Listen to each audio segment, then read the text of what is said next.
Hi everyone, my name is Celeste. I am the homeschooling mom of 3 boys. This upcoming school year, I'll have a 7th grader, a 5th grader, and a 3rd grader. In this video, I'm going to show you a look inside our student binders. This is so helpful and useful to us in our daily work. It has our checklist, our weekly work assignments, our workflow schedule, all of it. So if you'd like to see a little more what's inside, I'm going to flip the camera around and show you a look inside. Okay, so this is a look inside our student binder.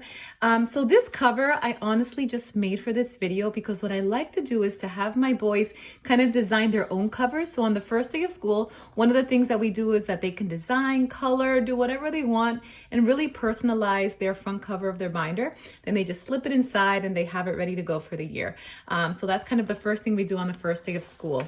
So inside, the first thing I have here is I like to put their website login information. So any websites that they'll be using during the year, for example, typing.com, Zern, or Khan Academy, all of that login information, I just kind of type it up and tape it for them right here on the cover so that they have that ready for their work throughout the year.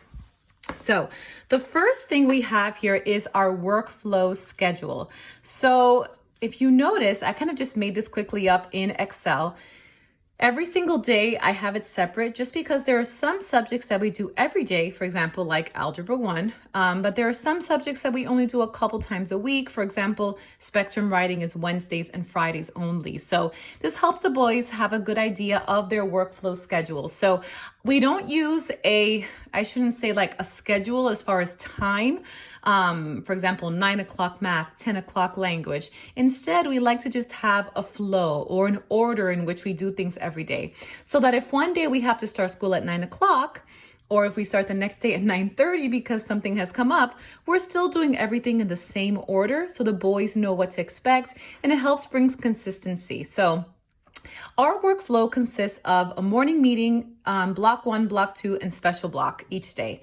So our morning meeting is kind of our time together. So after the boys have had their breakfast, after they've done their morning chores, we all gather together and we have our morning meeting time. We pray and then we have our calendar time. So I'm going to share a few of the elements of our calendar time that are later on in the binder. Then we go on to Bible, and then we do our joint subjects also. So for example, in our case, we do history, geography, and science for our older 2 boys together. So I kind of do all those joint subjects all together before they split out into independent work for block 1 and block 2. After morning meeting, many times they'll have a quick snack and then get going on their independent work. This is my 7th grade, I should say, workflow schedule, but my 5th grade binder and 3rd graders binder are pretty much the same, only that they'll have their specific subjects, but it's the same exact similar workflow. So he has Algebra 1, grammar and composition, and spelling and vocabulary to complete during block 1. And usually our goal is to have block 1 done before lunch. At that point, then we break for lunch, and then after lunch, they'll have, he does his literature and his typing.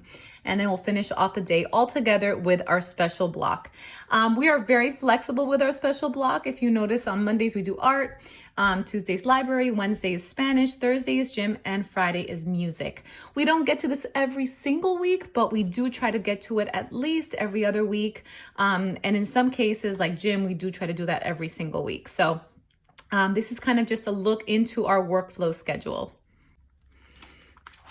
All right, the next part of our binder are all of our checklists and our trackers. So all the checklists and trackers that the boys have. I wanted to say all of this I kind of just quickly made up in PowerPoint or Excel. I got this clip art free off Teachers Pay Teachers. So I'll be sure to link down in the description box below those Teachers Pay Teachers stores in case you're interested in taking a look at this free clip art. But the first tracker we have is our 180 day of school tracker. So we like to track our days of school. We do work on 180 day school schedule, 36 weeks. And every day the boys and I during calendar time will track this. This is a really fun activity, honestly, that we take it as an activity. So I have one of my sons that is very straightforward. He just likes to number 1, 2, 3 all the way down to 180. Another one of my sons, last year, he decided to make a hidden picture with this. So he had a special color code he was working on throughout the year. And by the end of the school year, he had a hidden picture that kind of was revealed to everyone. So that was really fun. So we do this throughout the year. When we get to this point of 100 days of school, we always have a really special party and activity. We do a lot of fun things always on the 100th day of school. So they always look forward to that. The next tracker we have is our weather chart tracker. So every day we do this monthly. So every month they get a new chart and they kind of just color in and do kind of like a bar graph, you know, to track our weather. This is, besides being fun, and they honestly enjoy looking out the window and checking the weather and being able to do this tracker, we also can use the data to do other fun activities and assignments. For example, we can compare, we can do ratios, we can do graphing. So it's a great thing that we like to do and kind of look at the weather month to month. I'll try to link in the description box below this worksheet. I just got it offline. All right, our next tracker is our Bible tracker. So I shared this in our curriculum choice video. I'll be sure to link down that playlist below in case you'd like to know more about what we will be doing for Bible. So I'm not going to go too much into that since I spoke a lot about that in those videos. But this is our tracker for our Bible reading plan, and this is where they keep it as we work on it during the year. All right, the last checklist they have in this section is their reading log. So we do track all the books that they read. So they put the date they completed the book, the name of the book, the author, and then the number of pages in the book. At that point, then I will sign off on it, and then I log this into my electronic database. So I keep all of the boys' records as far as their attendance records, their grades, all of that. I keep it electronically.